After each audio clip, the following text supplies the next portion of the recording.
Hello guys, good evening everyone. Shall we start the images decoded session?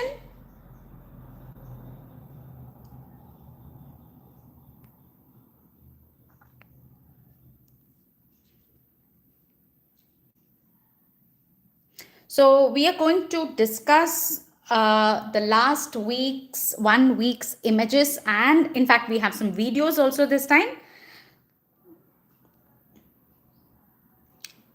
So are we good to start, guys?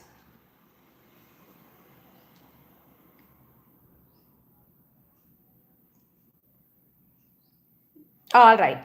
So the images decoded session starts with this image, which in fact was asked in one of the exams. So, it's kind of very important that you know this image. 1 second. All right. So shall we start with the discussion? So we start with the discussion with this image. All right. Now this image is showing you the cornea, and I can see that this cornea is not normal. Why is it not normal? Because I see these innumerable sutures. I see a lot of sutures there. So that means I can see a graft in place, a corneal graft in place. So what exactly was the question that I had asked? The question that I had asked was what surgery was done. So this is a patient on whom a keratoplasty has been performed. Keratoplasty means corneal transplantation. Okay. So a graft will require a minimum of 16 sutures. Okay, 16 sutures. So these suture materials are your 10O nylon. Okay, 10O nylon, right? So can you see them? So you can have interrupted sutures like this, or sometimes you can have running sutures. So this is a keratoplasty, and most likely it is a full thickness keratoplasty. Definitely not a posterior lamellar keratoplasty. Okay, maybe a DALK or a penetrating keratoplasty, that is your full thickness keratoplasty. Is this image all right, doable for everyone? Yes, so this is a penetrating keratoplasty showing you a corneal graft. Yeah. So next one is again an important one. See, you can see these little black grapes. Yes. See, you can see something like a nodule or something bump, like a bump. Ectasia. So this is a scleral ectasia. So that means this is a staphyloma. And this staphyloma is in the ciliary region. It's neither in the cornea nor at the limbus or within 1 to 2 millimeter of the limbus. It is well within the ciliary region. So this is a ciliary staphyloma. And why is it blue in color? Because the sclera is thin and we are seeing the underlying uveal tissue. Okay, so normally the sclera is white in color. Yes, normally it's white in color. But when the sclera is thin, always a thin sclera will appear blue. Is that clear to everyone? Now, why is it blue? It's blue because of the underlying uveal tissue being seen through the thin sclera. Yes, so this is a ciliary staphyloma. So ciliary staphyloma is a clinical finding. It's not a diagnosis by itself. Okay, it's a clinical finding. So in ciliary staphyloma, what is the structure that is bulging? The sclera is bulging. Okay, the sclera is bulging. And what is the inner lining? Like, suppose I'm wearing a very thin, a very see-through thing. So you will have some lining material, no? So that thin thing is the sclera, which is bulging. Hi, Mr. Ginny. All right, BU. Yes. So uvea. Yes. Which uveal tissue? See, uveal tract is the lining tissue always in staphyloma. That is a diagnosis. Very good, BU. Now, which part of the uveal tract? We have 3 parts of the uveal tract: iris, ciliary body, and choroid. So in this case, in ciliary staphyloma, the sclera is bulging and the lining uveal tissue is ciliary body. The name ciliary staphyloma. See, iris will stop at the limbus, no? Iris is only here. So here we'll have ciliary body. Okay, very good, BU. Very good. All right. So it is only a clinical finding, guys. It is not a diagnosis. Okay. So here, even the underlying cause for this could be a scleromalacia perforans. Okay. So when you talk about the patient as a whole, the eye as a whole, and you're talking about a diagnosis, maybe scleromalacia perforans. But for that, again, I would need some extra information. Just by looking at this, I can't say that this is definitely scleromalacia perforans, because it could be the patient having absolute glaucoma, a very high intraocular pressure causing the ciliary staphyloma. Yes, or it could be just a anterior scleritis causing it, or severe anterior scleritis, or this necrotizing anterior scleritis without inflammation, that is scleromalacia perforans. Is that clear? So I need extra information, and there is a lot of redness. So in this case, I wouldn't go for a diagnosis of scleromalacia perforans, because this is more than the routine vessels. Okay, so there's a lot of redness involved. As I told you previously also, I told you, I think in the previous session, the morning session, I told you scleromalacia perforans, there will be no redness. And scleromalacia perforans, usually the patient will have some associated collagen vascular disease, and it's usually rheumatoid arthritis and elderly female. So in that context, the diagnosis is scleromalacia perforans. So put it in your head. There is no particular image that will particularly tell you, okay, this means ciliary staphyloma, that means scleromalacia perforans. No. Scleromalacia perforans can be complicated by ciliary staphyloma. So you can get a ciliary staphyloma in scleromalacia perforans, among other things. Okay. And when do you make the diagnosis of scleromalacia perforans? When you see the scleral thinning, not just because of the staphyloma itself. You may have a staphyloma, may not have a staphyloma and scleromalacia perforans. You see a thinned out sclera, you see the whole context. Probably it's an older female that we're dealing with rheumatoid arthritis. And then we talk about scleromalacia perforans. Yes, it is used for dry eye BU because it increases the secretion. In fact, I put a video previously. I'll just look up that and pass the link to you. Okay, we've discussed that particular drug once. Okay, now we'll look at this image. This video. Okay, now a lot of you had a confusion. See, this is a simple swinging flashlight test. We are alternating the torchlight between one eye and the other. Now look carefully. So I'll start it. So it is in this side. Okay. Now when it goes to this side, it's not constricting. When it comes back, it is constricted.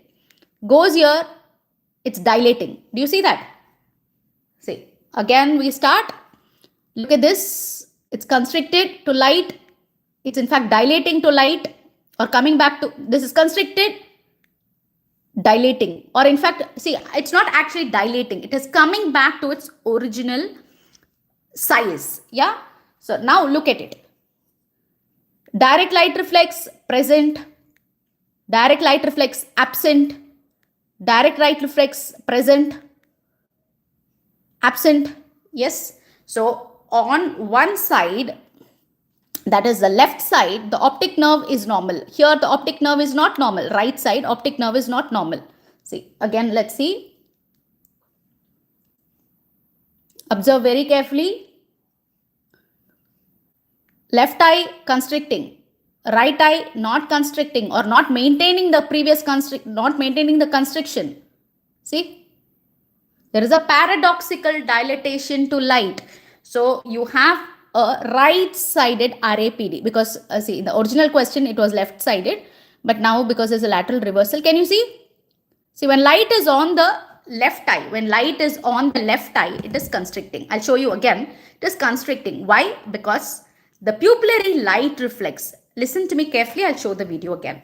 See, pupillary light reflex, when you throw light, okay, so this is my torchlight. So when you throw light, the optic nerve is stimulated. It goes to the center, which is pretectal nucleus, and then the efferent comes down both the oculomotor nerves to the both sides sphincter muscles. So both sides are expected to constrict. So when my light is here and this pupil constricts, direct light reflex. When my light is here and this pupil constricts, that is consensual or indirect light reflex. Correct? Now in this particular video, when you saw, when light was on the left eye, it was constricting. When I swung the torchlight to the right side, it should ideally, in a normal person, it should maintain that constriction. Yes? Now it was kind of dilating. Why? It was going back to the original size because the optic nerve is not normal. So it is not able to, sustain the constriction. Yes, the direct light reflex is not happening now. Now again I come back here. it remains it's constricting now, and then you go back dilating. Yes, okay, now that you know the concept, now look, now it is on the left eye, constricted, right eye, it's dilating, left eye, constricted, right eye, dilating. Yes, again we go through this, left eye constricting, right eye not able to sustain, left eye constricting, right eye not able to sustain. So this is RAPD, relative afferent pupillary defect. Why relative? Because when this is the afferent, it is working. When the right side is the, see, with the left side is afferent, it is working, pupillary light reflex. When the right side is afferent, it is not working. So relatively there is a pupillary defect. Yes, relatively there is a pupillary defect, relative afferent pupillary defect.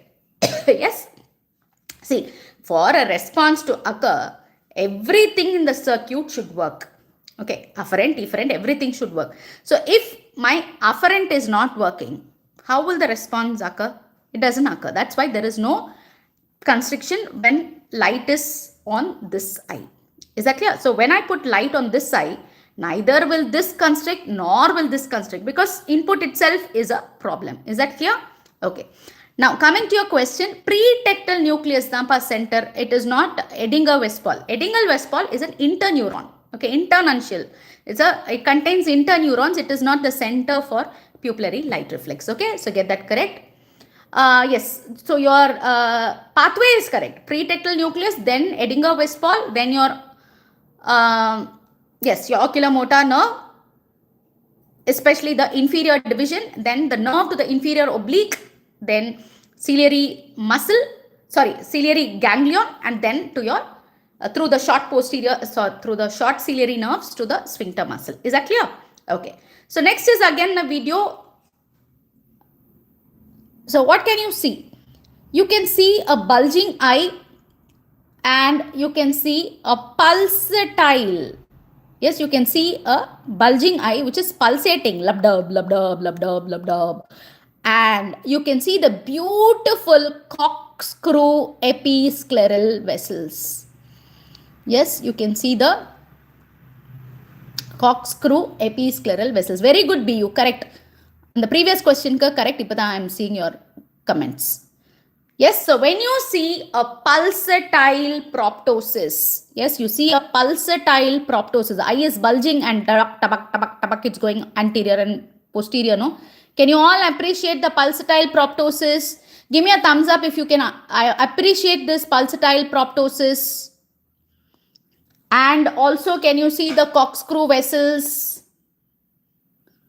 So this is typically CCF, that is carotico-cavernous fistula. Okay. Now in the question, I had actually given a young male suffered a road traffic accident and following that a CCF, which is very common. It's post-traumatic in younger individuals. In older individuals, if you have CCF, it is usually atherosclerotic in origin. So patient has hypertension and it is spontaneous. Yes? Clear? All right. Okay, ARB, double thumbs up. Okay, so those of you who joined us late, so take a look again at the swinging flashlight test on the left eye, which is normal, right eye not constricting, left eye normal. So that means right eye, there is an afferent defect. Okay, right eye, there is an afferent defect. Is that clear? So we had, yes, 2 images and 2 videos to discuss, and there we are. Any doubts in these? So intermittent, I'm sorry, not intermittent proptosis, pulsatile proptosis. So pulsatile proptosis is seen in carotico-cavernous fistula. And if you keep your stethoscope, you can hear the pulsations. And if you keep your hand, you can feel the thrill, right? So that is your pulsatile proptosis, carotico-cavernous fistula. So typically you will see the corkscrew episcleral vessels like you can see in this image. Yes. So that is the corkscrew episcleral vessels, typically CCF. So now you also know two causes of CCF. In the young, it is trauma, and in the elderly, it is hypertension. All right. So we have decoded even videos this time. So you have a concept of understanding of the concept of everything. And I think we are done with the quiz schedule that I have put up. So it was over with yesterday's test. So a new schedule, I think we can start from Tuesday or Wednesday. I'll put up the schedule for you on the, I'll share it on all my social media platforms so that you can start preparing for the next cycle of Telegram quiz. And yes, guys, the Pongal sale is on until midnight today. Okay, so today is the last day of your Pongal sale, Pongal discount. So those of you who want to avail it, please download the EyeMentor app or go to our website, the EyeMentor website, and you can get your courses. All right. And if you want to join our test and discussion, I think it's there everywhere. We posted it. You can DM us either on the app or on the link that we mentioned and join the test and discussion series. All right. So I will see you the coming week based on when we are having our next quiz. Okay. So I'll share the new schedule tonight. All right. Have a good weekend, all of you. Bye, guys. God bless you all.